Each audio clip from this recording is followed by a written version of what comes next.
In the vast Serengeti National Park in Tanzania, an expansive wilderness, there lives an elderly man named Makonde. Mr. Makonde, a retired ranger, has served this park for over half a century, from his youthful days to his twilight years. Throughout his life, he dedicated himself to safeguarding wildlife from poachers. The Serengeti community reveres him as a legend for his steadfast commitment and compassion. Even in retirement, he volunteers, driving his weathered vehicle for daily patrols. Young park staff often seek his wisdom, drawn by his deep expertise. Elephants, lions, giraffes, zebras, and rhinos all receive his tender care. He especially tends to the aging animals in the sanctuary's rest area. Despite his waning health, Mr. Makonde never lets age slow him down. Recently, the Serengeti's weather has grown harsher, with forecasts predicting 45 degrees heat.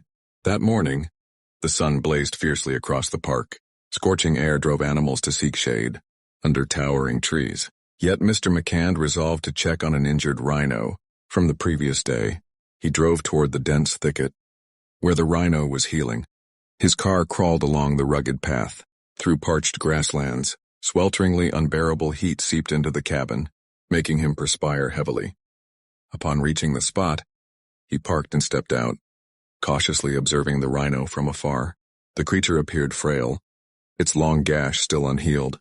Mr. Makonde approached gently, his eyes brimming with concern and affection for the vulnerable beast. Suddenly, a sharp pang gripped his chest. The pain surged, leaving him lightheaded and unable to respond. He collapsed onto the grass, sweat streaming, his face ashen. His colleagues, Elijah and Musa, tending zebras nearby, heard a faint cry. They hurried over and found Mr. Makonde crumpled on the ground. Elijah knelt to check his pulse. Noting its irregular rhythm, Musa frantically searched his pockets for heart medication, but found none. Perhaps in his rush, the old man forgot it. The crisis was grave. Elijah radioed the park center for an ambulance. All nearby work halted as staff rallied to help. A medical vehicle sped to the scene, rushing Mr. Makonde to the park's clinic.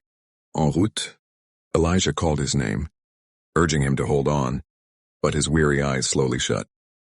His breathing faltered. At the clinic, doctors sprang into action, attempting CPR and using a defibrillator. Tension filled the small room.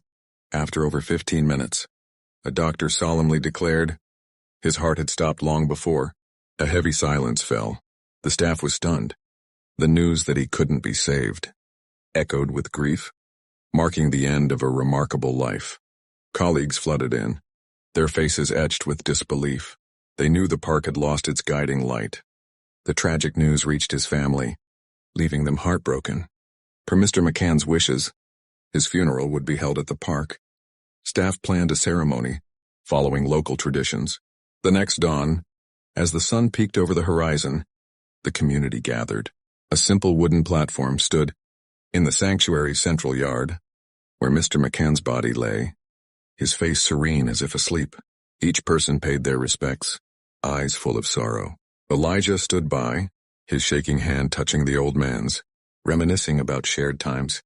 Musa lit an incense stick, murmuring a prayer. Suddenly, a roar echoed from the sanctuary's entrance. The crowd turned, startled, to see a majestic male lion approaching.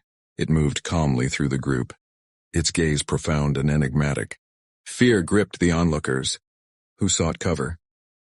The lion growled, signaling its presence, yet showed no hostility. It neared the platform, where Mr. Makonde rested. Silence fell, as all watched the mighty creature. The lion circled the platform, then paused at its base, lowering its head as if in tribute. The surreal moment left the crowd awestruck and shaken by the solemnity. Elijah noticed a scar on the lion's flank, recalling it was the same lion he and Mr. Makonde rescued 15 years prior. Back then, a pride was ensnared by poachers' traps, and the rangers intervened. Mr. Makonde and Elijah freed the lion, bandaged its wound, and nursed it back to health in the sanctuary. It later returned to the wild. Perhaps it had quietly watched over its savior. All these years, learning of Mr. Makonde's passing, it came to bid farewell. The tale of the lion's loyalty and gratitude touched all present. Elijah cautiously approached, calming the lion which remained docile, bowing its head. Others slowly joined, sharing the poignant moment. Fear gave way to shared mourning for the old man's loss. After the ceremony in the central yard, the group carried his body to a grassy field he cherished. The lion trailed behind, roaring mournfully, as if voicing its sorrow. They stopped at a spot with a sprawling shade tree and lush grass. They dug a quiet grave, gently laying Mr. McCann to rest. The sanctuary stood still, honoring the final goodbye. Elijah and Musa placed a stone, engraved with his name at the grave's head, commemorating his 50 years of devotion. The community held a prayer ritual, wishing his soul eternal peace. The lion lingered by the grave, gazing steadfastly, then let out a resounding roar, a heart-rending cry for its lost benefactor. Eventually the group departed, leaving the lion alone. As the sun set, painting the Serengeti sky crimson, the image of the lion by the grave lingered in everyone's hearts. The next day, the park paused its usual activities. To honor him, many visited to light incense, lay wildflowers by the grave, and pray for his rest.